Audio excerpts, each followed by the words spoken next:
Moi je sais que vous êtes fan d'Harry Potter et j'ai une théorie que j'ai développée parce qu'il y a quelques trucs qui me dérangent. Par exemple, il y a un truc que je comprends pas, c'est pourquoi dans le monde des moldus, il y a personne qui se dit qu'il y a des enfants qui foncent dans un mur quoi. Il y a genre aucun mec de la gare qui se dit qui me vole mes chariots. Et donc je pense que la seule solution pour que ce soit crédible, c'est que même dans le monde d'Harry Potter, la magie elle existe pas. Genre tout se passe dans la tête d'Harry, il est complètement fou. En même temps, le gamin il a vu ses parents se faire zigouiller devant lui quand il était petit, il a été accueilli par des oncles avec des méthodes d'éducation discutables et je pense que les oncles ils ont été perdus quand il est venu un matin leur dire le facteur c'est un hibou.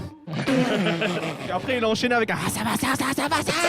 C'est donc la tante c'était en mode on va le mettre sous l'escalier au cas où c'est contagieux et on va l'envoyer à Poudlard. Et Poudlard pour moi c'est juste une école psychiatrique, c'est pas une école de magiciens. Parce que déjà on l'a mis bien loin, mais genre vraiment loin au cas où il y a des évasions. Et ils ont envoyé Hagrid qui est un infirmier. Moi ça m'a quand même fait plaisir quand j'ai vu Hagrid de me dire c'est la première fois que dans un film américain tu vois un grand barbu qui a rien à voir avec Daesh. Quand il arrive il s'occupe de Harry mais c'est un infirmier, il va quand même faire un peu attention. Et il est en mode bon ben Harry les gens disent que tu es spécial. Exactement, t'es un magicien, allez viens là mon grand, on va à l'école de magie. Donc ils ont pris Harry avec lui et comme chaque fin d'année c'est l'oncle et la tante on leur fait un petit